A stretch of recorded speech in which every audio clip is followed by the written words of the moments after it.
Keluaran 22, Peraturan tentang jaminan harta sesama manusia.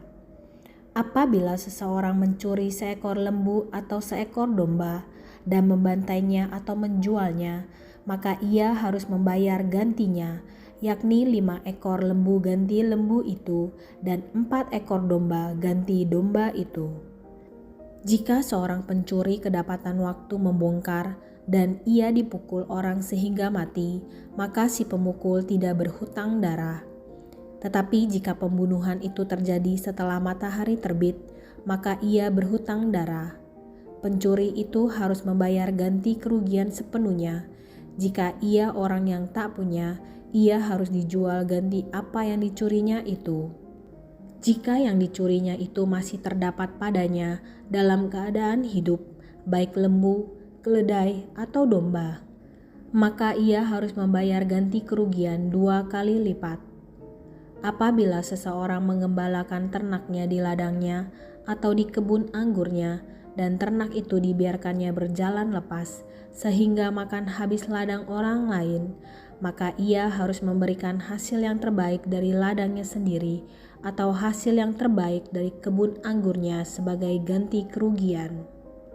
Apabila ada api dinyalakan dan api itu menjilat semak duri, tetapi tumpukan gandum atau gandum yang belum dituai atau seluruh ladang itu ikut juga dimakan api, maka orang yang menyebabkan kebakaran itu harus membayar ganti kerugian sepenuhnya. Apabila seseorang menitipkan kepada temannya uang atau barang dan itu dicuri dari rumah orang itu, maka jika pencuri itu terdapat, ia harus membayar ganti kerugian 2 kali lipat. Jika pencuri itu tidak terdapat, maka tuan rumah harus pergi menghadap Allah untuk bersumpah bahwa ia tidak mengulurkan tangannya mengambil harta kepunyaan temannya. Dalam tiap-tiap perkara pertengkaran harta, baik tentang seekor lembu, tentang seekor keledai, tentang seekor domba, tentang sehelai pakaian, baik tentang barang apapun yang kehilangan, kalau seorang mengatakan, "Inilah kepunyaanku," maka perkara kedua orang itu harus dibawa ke hadapan Allah. Siapa yang dipersalahkan oleh Allah haruslah membayar kepada temannya ganti kerugian 2 kali lipat. Apabila seseorang menitipkan kepada temannya seekor keledai atau lembu atau seekor domba atau binatang apapun dan binatang itu mati atau patah kakinya atau dihalau orang dengan kekerasan dengan tidak ada orang yang melihatnya, maka sumpah di hadapan Tuhan harus menentukan di antara kedua orang itu apakah ia tidak mengulurkan tangannya mengambil harta kepunyaan temannya, dan pemilik harus menerima sumpah itu dan yang lain itu tidak usah membayar ganti kerugian. Tetapi jika binatang itu benar-benar dicuri orang daripadanya, maka ia harus membayar ganti kerugian kepada pemilik. Jika binatang itu benar-benar diterkam oleh binatang buas, maka ia harus membawanya sebagai bukti. Tidak usah ia membayar ganti binatang yang diterkam itu. Apabila seseorang meminjam seekor binatang dari temannya dan binatang itu patah kakinya atau mati ketika pemiliknya tidak ada di situ, maka ia harus membayar ganti kerugian sepenuhnya. Tetapi jika pemiliknya ada di situ, maka tidak usahlah ia membayar ganti kerugian. Jika binatang itu disewa, maka kerugian itu telah termasuk dalam sewa. Apabila seseorang membujuk seorang anak perawan yang belum bertunangan dan tidur dengan dia, maka haruslah ia mengambilnya menjadi istrinya dengan membayar mas kawin. Jika ayah perempuan itu sungguh-sungguh menolak memberikannya kepadanya, maka ia harus juga membayar perak itu sepenuhnya sebanyak mas kawin anak perawan.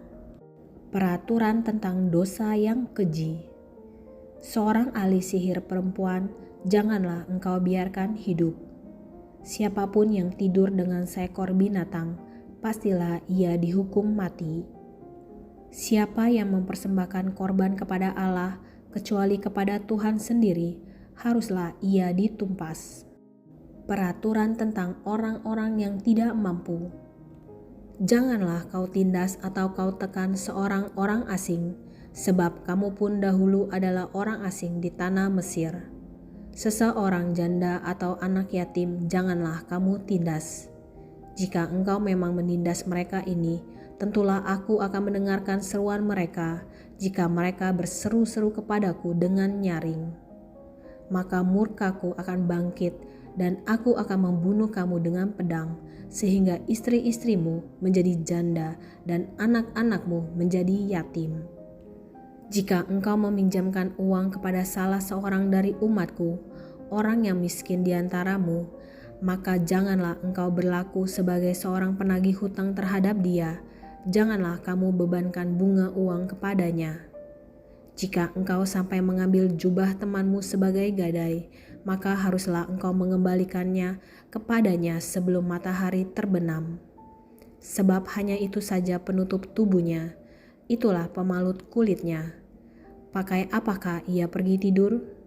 Maka apabila ia berseru-seru kepadaku, aku akan mendengarkannya, sebab aku ini pengasih.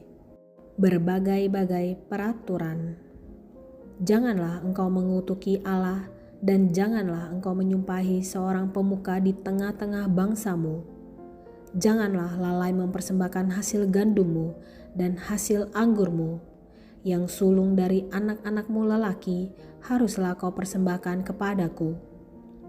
Demikian juga harus kau perbuat dengan lembu sapimu dan dengan kambing dombamu. 7 hari lamanya anak-anak binatang itu harus tinggal pada induknya. Tetapi pada hari yang ke-8 haruslah kau persembahkan binatang-binatang itu kepadaku. Haruslah kamu menjadi orang-orang kudus bagiku. Daging ternak yang diterkam di padang oleh binatang buas janganlah kamu makan, tetapi haruslah kamu lemparkan kepada anjing. Keluaran 23. Peraturan tentang hak-hak manusia. Janganlah engkau menyebarkan kabar bohong. Janganlah engkau membantu orang yang bersalah dengan menjadi saksi yang tidak benar. Janganlah engkau turut-turut kebanyakan orang melakukan kejahatan, dan dalam memberikan kesaksian mengenai sesuatu perkara, janganlah engkau turut-turut kebanyakan orang membelokkan hukum. Juga janganlah memihak kepada orang miskin dalam perkaranya. Apabila engkau melihat lembu musuhmu atau keledainya yang sesat, maka segeralah kau kembalikan binatang itu. Apabila engkau melihat rebah keledai musuhmu karena berat bebannya, maka janganlah engkau enggan menolongnya. Haruslah engkau rela menolong dia dengan membongkar muatan keledainya. Janganlah engkau memperkosa hak orang miskin di antaramu dalam perkaranya. Haruslah kau jauhkan dirimu dari perkara dusta. Orang yang tidak bersalah dan orang yang benar tidak boleh kau bunuh, sebab aku tidak akan membenarkan orang yang bersalah. Suap janganlah kau terima, sebab suap membuat buta mata orang-orang yang melihat dan memutarbalikkan perkara orang-orang yang benar. Orang asing janganlah kamu tekan, karena kamu sendiri telah mengenal keadaan jiwa orang asing, sebab kamu pun dahulu adalah orang asing di tanah Mesir. 6 tahunlah lamanya engkau menabur di tanahmu dan mengumpulkan hasilnya. Tetapi pada tahun ke-7 haruslah engkau membiarkannya dan meninggalkannya begitu saja, supaya orang miskin di antara bangsamu dapat makan, dan apa yang ditinggalkan mereka haruslah dibiarkan dimakan binatang hutan. Demikian juga kau lakukan dengan kebun anggurmu dan kebun zaitunmu. 6 harilah lamanya engkau melakukan pekerjaanmu, tetapi pada hari ke-7 haruslah engkau berhenti, supaya lembu dan keledaimu tidak bekerja, dan supaya anak budakmu perempuan dan orang asing melepaskan lelah. Dalam segala hal yang kufirmankan kepadamu, haruslah kamu berawas-awas. Nama Allah lain janganlah kamu panggil, janganlah nama itu kedengaran dari mulutmu. Peraturan tentang kebaktian dan hari-hari raya. 3 kali setahun haruslah engkau mengadakan perayaan bagiku. Hari raya roti tidak beragi, haruslah kau pelihara. 7 hari lamanya engkau harus makan roti yang tidak beragi, seperti yang telah kuperintahkan kepadamu pada waktu yang ditetapkan dalam bulan Abib, sebab dalam bulan itulah engkau keluar dari Mesir. Tetapi janganlah orang menghadap ke hadiratku dengan tangan hampa. Kau peliharalah juga hari raya menuai, yakni menuai buah bungaran dari hasil usahamu menabur di ladang. Demikian juga hari raya pengumpulan hasil pada akhir tahun, apabila engkau mengumpulkan hasil usahamu dari ladang. 3 kali setahun semua orangmu yang laki-laki harus menghadap ke hadirat Tuhanmu, Tuhan. Janganlah kau persembahkan darah korban sembelihan yang kepadaku beserta sesuatu yang beragi, dan janganlah lemak korban hari rayaku bermalam sampai pagi. Yang terbaik dari buah bungaran hasil tanahmu haruslah kau bawa ke dalam rumah Tuhan Allahmu. Janganlah kau masak anak kambing dalam susu induknya. Janji dan teguran kepada Israel. Sesungguhnya aku mengutus seorang malaikat berjalan di depanmu untuk melindungi engkau di jalan dan untuk membawa engkau ke tempat yang telah kusediakan. Jagalah dirimu di hadapannya dan dengarkanlah perkataannya. Janganlah engkau mendurhaka kepadanya, sebab pelanggaranmu tidak akan diampuninya, sebab namaku ada di dalam dia. Tetapi jika engkau sungguh-sungguh mendengarkan perkataannya dan melakukan segala yang kufirmankan, maka aku akan memusuhi musuhmu dan melawan lawanmu. Sebab malaikatku akan berjalan di depanmu dan membawa engkau kepada orang Amori, orang Het, orang Feris, orang Kanaan, orang Hewi, dan orang Yebus, dan aku akan melenyapkan mereka. Janganlah engkau sujud menyembah kepada Allah mereka atau beribadah kepadanya, dan janganlah engkau meniru perbuatan mereka, tetapi haruslah engkau memusnahkan sama sekali patung-patung berhala buatan mereka, dan tugu-tugu berhala mereka haruslah kau remukan sama sekali. Tetapi kamu harus beribadah kepada Tuhan Allahmu, maka Ia akan memberkati roti makananmu dan air minumanmu, dan aku akan menjauhkan penyakit dari tengah-tengahmu. Tidak akan ada di negerimu perempuan yang keguguran atau mandul.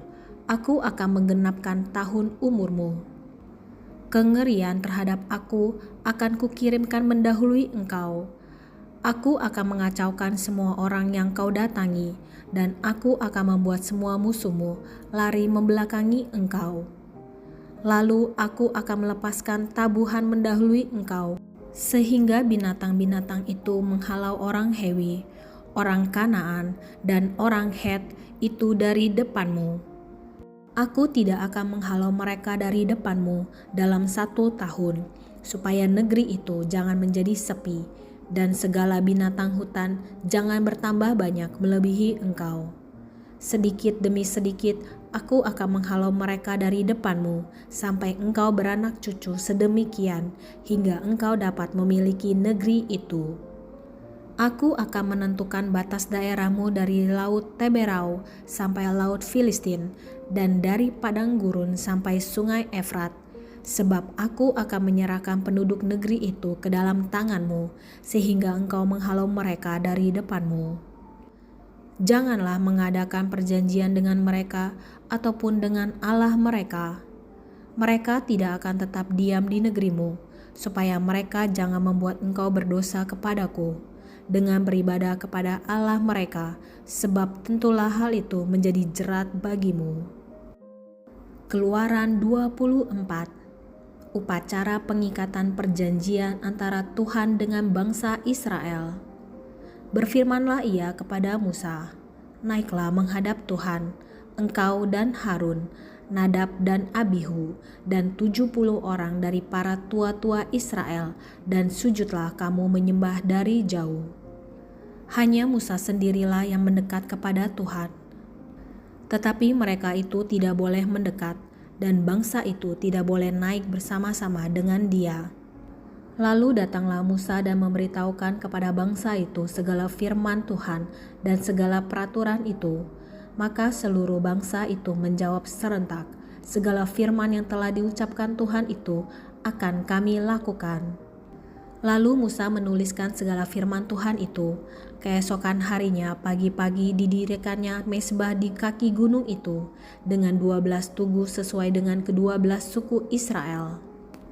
Kemudian disuruhnyalah orang-orang muda dari bangsa Israel. Maka mereka mempersembahkan korban bakaran dan menyembelih lembu-lembu jantan sebagai korban keselamatan kepada Tuhan. Sesudah itu, Musa mengambil sebagian dari darah itu, lalu ditaruhnya ke dalam pasu. Sebagian lagi dari darah itu disiramkannya pada mezbah itu.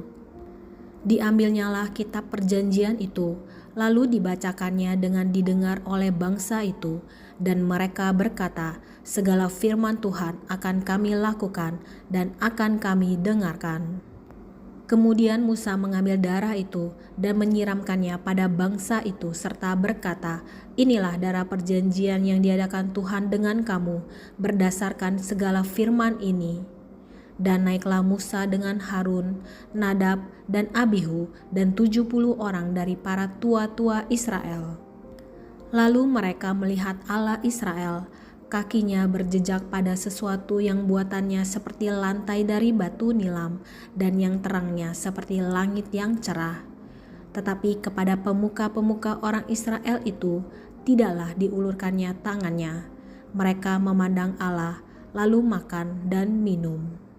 Musa di Gunung Sinai. Tuhan berfirman kepada Musa, "Naiklah menghadap aku ke atas gunung dan tinggallah di sana. Maka aku akan memberikan kepadamu loh batu, yakni hukum dan perintah yang telah kutuliskan untuk diajarkan kepada mereka." Lalu bangunlah Musa dengan Yosua abdinya, maka naiklah Musa ke atas gunung Allah itu. Tetapi kepada para tua-tua itu ia berkata, "Tinggallah di sini menunggu kami, sampai kami kembali lagi kepadamu. Bukankah Harun dan Hur ada bersama-sama dengan kamu? Siapa yang ada perkaranya, datanglah kepada mereka." Maka Musa mendaki gunung dan awan itu menutupinya. Kemuliaan Tuhan diam di atas gunung Sinai, dan awan itu menutupinya 6 hari lamanya. Pada hari ke-7 dipanggilnyalah Musa dari tengah-tengah awan itu. Tampaklah kemuliaan Tuhan sebagai api yang menghanguskan di puncak gunung itu pada pemandangan orang Israel. Masuklah Musa ke tengah-tengah awan itu dengan mendaki gunung itu. Lalu tinggallah ia di atas gunung itu 40 hari dan 40 malam lamanya.